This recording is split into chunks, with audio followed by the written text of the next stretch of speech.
Bien,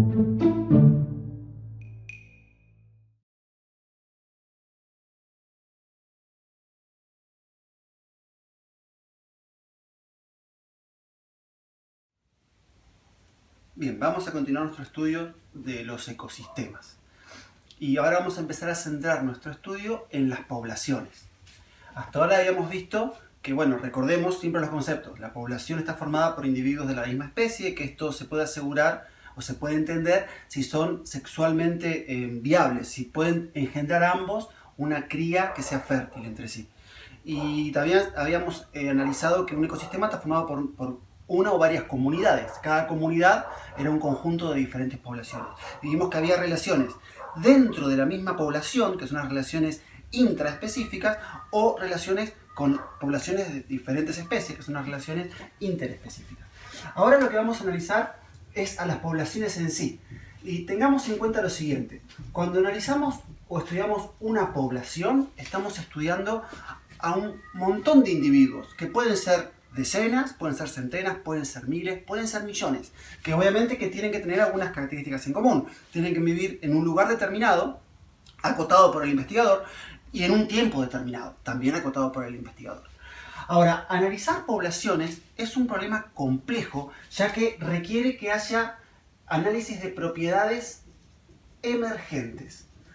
Propiedad emergente. Ese concepto es interesante, por lo menos, tenerlo en cuenta, porque en biología, en ciencias ambientales, es un concepto muy utilizado. ¿Qué es una propiedad emergente? Es, si lo tengo que decir en pocas palabras, que el todo es algo distinto, mayor, más abarcativo, diferente al menos, que la suma de las partes. Miren un ejemplo. Yo puedo entender perfectamente el metabolismo y la fisiología de una neurona, que es una de las neuronas cerebrales del sistema nervioso. Puedo estudiar perfectamente el metabolismo y la fisiología de una célula glial, que es otra neurona, otra célula del sistema nervioso, de todos los mamíferos y de gran parte de los animales. Puedo estudiar también la biología y la fisiología de las células de la sangre, los glóbulos rojos, los glóbulos blancos. Puedo estudiar las plaquetas, puedo estudiar el espesor de los capilares. Puedo estudiar todo y entenderlo perfectamente bien. Pero si lo vinculo todo y obtengo un cerebro, ahí aparecen propiedades emergentes. La conciencia, por ejemplo. La conciencia, que es algo demasiado complejo y difícil de estudiar, porque ¿cómo sabemos cuál es la conciencia de un otro? Bueno, es una propiedad emergente, porque yo puedo entender todo lo que compone a ese órgano y aparecen cosas nuevas en el órgano. O sea, vamos ahora a un ejemplo que no sea el de la biología. El sodio es un metal blando, lo puedo partir con un cuchillo de untar. Extremadamente reactivo, por ejemplo, cuando entra en contacto con agua, reacciona de modo exotérmico, hace una explosión.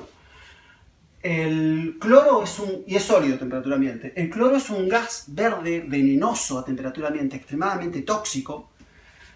Y esas son propiedades de los elementos puros. Ahora, si yo los combino en una relación 1:1, obtengo cloruro de sodio, que es una sal blanca cristalina, que no es tóxica al principio, que es muy soluble en aguas, no reacciona de modo exotérmico en lo más mínimo, por lo menos no de modo explosivo. Acá nuevamente tengo que una sustancia tiene propiedades nuevas que yo no puedo predecir de acuerdo a las propiedades que tiene cada uno de sus componentes. Eso son las propiedades emergentes. En pocas palabras, en las poblaciones, yo puedo entender perfectamente cómo se comportan los individuos de esa población, pero cuando estudio la población tengo que estudiar nuevas variables de esa población. Algunas de las variables que se estudian cuando estudiamos poblaciones son, por ejemplo, la densidad poblacional. O sea, cuántos individuos hay en una superficie determinada. La cantidad de individuos. Puedo analizar la tasa de muerte, la tasa de nacimientos. Puedo, dependiendo a qué especie esté estudiando, puedo analizar algo del comportamiento global, del comportamiento social de esa comunidad. Vamos a empezar a hacer nuestro trabajo en estudio de poblaciones. Vamos a tener que utilizar algunas herramientas de la matemática, pero vamos a hacerlo lo más sencillo posible. La rama de la matemática que más se utiliza en el estudio de las poblaciones es la estadística. Vamos a empezar con lo más fácil. Vamos a empezar contando individuos. O sea, yo quiero saber, esta población, ¿cuántos individuos tiene? ¿Cuántos son? Pueden ser 100, pueden ser 1000, pueden ser cientos de mil. ¿Cómo puedo hacer esto? Bueno, yo puedo hacerlo de dos modos. O sea, un modo es contar individuo por individuo a toda la población. Eso se llama hacer un censo. Los censos son cuando yo estudio la población, asegurándome que estudio a toda la población. De hecho, es algo que es necesario hacerlo al estudiar poblaciones humanas por razones éticas. O sea, nos conviene cuando un gobierno quiere ser beneficioso para toda la población, conocer a toda la población. Por eso los países deben hacer censos, que lo hacen en promedio cada 10 años. Los podrían hacer más seguido, claro, y sería mejor, pero es muy caro y muy engorroso y hace falta procesar muchos datos. Pero por eso es importante cuando un país hace un censo, que los habitantes de ese país cumplan con el censo, independientemente del gobierno que esté de turno. O sea, responder al censo ayuda a que se tomen políticas más amigables para todos. También puedo hacer censos en ecosistemas que no abarquen seres humanos. Yo puedo contar, por ejemplo, estoy en un bosque de secuoyas, o sea, de los árboles esos grandotes, vieron que hay en el norte, en el hemisferio norte. Yo puedo contarlos uno por uno, hacer una marquita para asegurarme que no repito.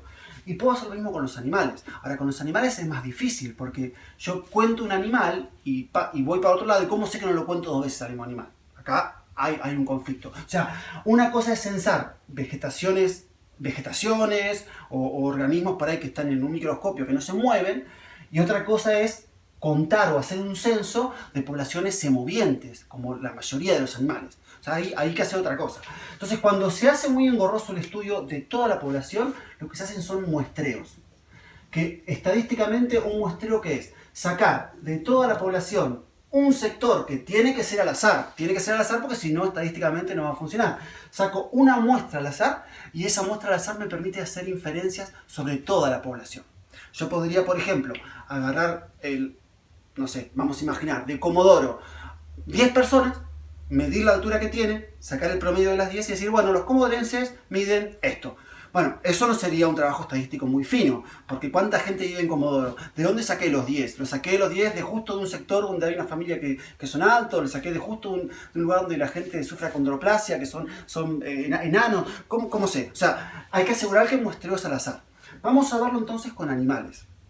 Lo primero que tengo que hacer es asegurarme que voy a hacer un muestreo azaroso, y yo lo que quiero saber es cuánta población hay, por ejemplo, de tigres en un lugar, o de cormoranes, o de gorilas. Quiero saber cuántos hay en un lugar. Lo que debo hacer es tomar una muestra de esa población al azar y marcar los individuos. La marca es algo que vale la pena hablar, porque yo puedo agarrar una barra de metal al rojo y apoyarla en su piel para dejar una marca y asegurarme de este modo que ya este animal lo vi en mi censo. Esto puede parecer cruel, y lo es, o sea, pero no es nada raro. Si ustedes se fijan cómo marcan al ganado, lo marcan con hierros candentes, o le arrancan orejas, o sea, ahí ni siquiera es para censar, es para decir es mío, este animal es mío, entonces vamos a marcarlo. O sea, lo que quiero decir es que la ciencia, que estudia las cosas porque quiere entender cómo funcionan, también era poco ética antes, y también marcaba animales de modos poco sensocentrista, sin tener en cuenta el sufrimiento del animal. Hoy lo podemos marcar de modos distintos. Lo podemos marcar con pinturas biodegradables. Si es un ave, les podemos poner un collarín en las patas que afecte lo menos posible a su movimiento. Cuando son animales grandes, imaginemos un tigre que di el ejemplo, probablemente lo que haya que hacer es dispararles con dardos tranquilizantes, dormirlos, meterles algún collarín o alguna marca en la oreja, de algún lado, con algún sensor para que yo lo pueda poder hacer un seguimiento, un rastreo, y luego soltarlo en la naturaleza. Sí, pero lo que tengo que hacer es una captura. Bien, ¿cómo haríamos entonces para estimar la cantidad de individuos en una población, por ejemplo, de tigres? Bueno, obviamente que primero debo capturar algunos. El tamaño de esta muestra va a depender de trabajos previos, a ver si hubo trabajos previos, y si no hubo trabajos previos, bueno, vamos a hacer nosotros lo que hagamos el trabajo en este lugar, que va a servir como referencia para próximos investigadores. Así funciona la ciencia en general. Entonces vamos a sacar una cantidad de tigres y vamos a marcarlos. Bueno, obviamente que para sacarlos hay que anestesiarlos y demás.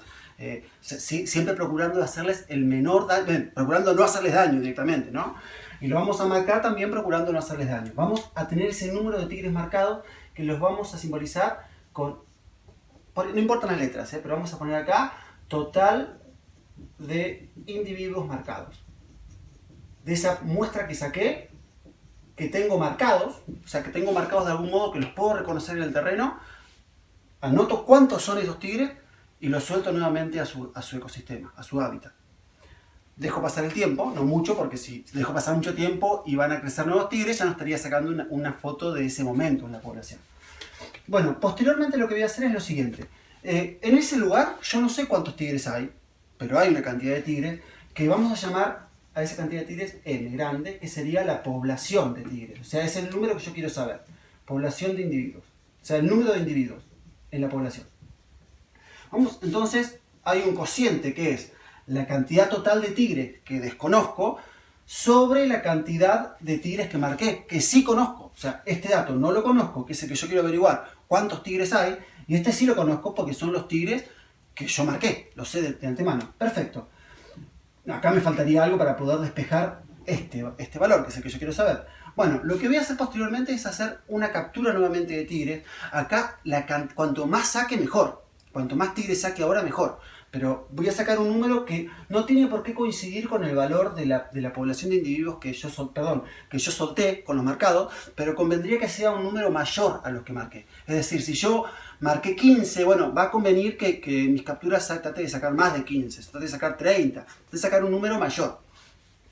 Ese número también puede ser en base a estudios previos o puedo ser yo el investigador que quiere empezar a trabajar en esta comunidad. Obviamente que esto es una rama de la biología que se dedica a estudiar poblaciones. O sea, sería demasiado optimista de mí querer llegar a un conocimiento profundo del estudio de poblaciones en una clase de unos pocos minutos, ¿no? Pero más o menos así es como se trabaja. Entonces, yo tomo esta captura, esta muestra de tigres. No es una población porque estoy sacando una cantidad de individuos de la población. Vamos a llamar a eso M chiquita. Porque va a ser la versión muestral de mi población. O sea, yo tengo una población real. Yo ahora capturé una cantidad de tigres X y ese número lo sé porque yo sé cuánto saqué. Bien, tengo acá estos tigres que capturé y me fijo, de hecho esta captura ni siquiera tiene por qué ser sacándolos del lugar. Ahora van a ver por qué. Yo lo que tengo que saber es cuántos hay marcados. Lo puedo hacer desde un helicóptero tal vez. O sea, siempre y cuando no afecte al tigre en sí, porque si el tigre se escapa y cambio sus patrones de conducta, voy a alterar mi investigación con mi propia observación. Pero la idea sería esta. Contar una cantidad de tigres y ver cuántos portan la marca que yo les di. Que ese sería, o sea, M chiquita sería el total de individuos de la muestra. Individuos muestra. Esta es, acá. Población de individuos. Total población de individuos. Y la N chiquita va a ser total de individuos marcados en la muestra. Marcados en la muestra. O sea, la relación entre la muestra que saqué y los individuos marcados de esa muestra debería ser igual a la relación que hay en la población real y los marcados del principio, a lo que yo solté en la población. O sea, si se ponen a pensar, tiene sentido. Tiene sentido que al tomar una muestra al azar de verdad, se respete este desbalance que yo metí metiendo individuos marcados. Porque están diluidos en teoría entre toda la población. Si yo justo marqué a las hembras preñadas o justo marqué a los machos alfa mejor dicho, a los que siguen al macho alfa, posiblemente tenga un sesgo en mi análisis. Si marqué justo tigres de una determinada característica que van a tender a estar agrupados. Pero si tomé una muestra y marqué individuos distintos, hembras, machos, ancianos, jóvenes, marqué diferentes niveles, voy a tener una mezcla mayor en la población. Entonces yo tengo, repetimos, la población total de individuos que estoy estudiando sobre los que marqué al principio van a ser igual a la muestra que tome en el momento que estoy estudiando sobre los que están marcados en esa muestra. Vamos a ponerle números a esto para que entendamos. Imaginemos que yo marqué 30 al principio. ¿Ese número dónde va? Ese 30 iría acá. Entonces yo tendría M sobre 30. Vamos a imaginar que en cada muestreo voy a sacar 50 tigres. O sea, puedo no sacarlos, puedo mirarlos desde un lugar, pero tengo que contarlos.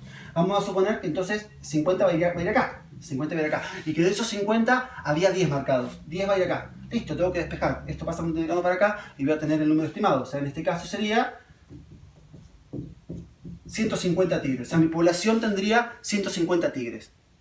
Bien, perfecto. Ahora, esto es tan falible como el hecho de querer saber la altura de los comodorenses sacando 10 comodorenses. O sea que acá lo que yo debería hacer es repetir esto muchas veces, no de marcarlos. Una vez que ya metí los marcados, arranco. Pero hacer este muestreo muchas veces, siempre tratando de hacerlo con el mismo número. O sea, saco de nuevo 50 y ahora tengo 12.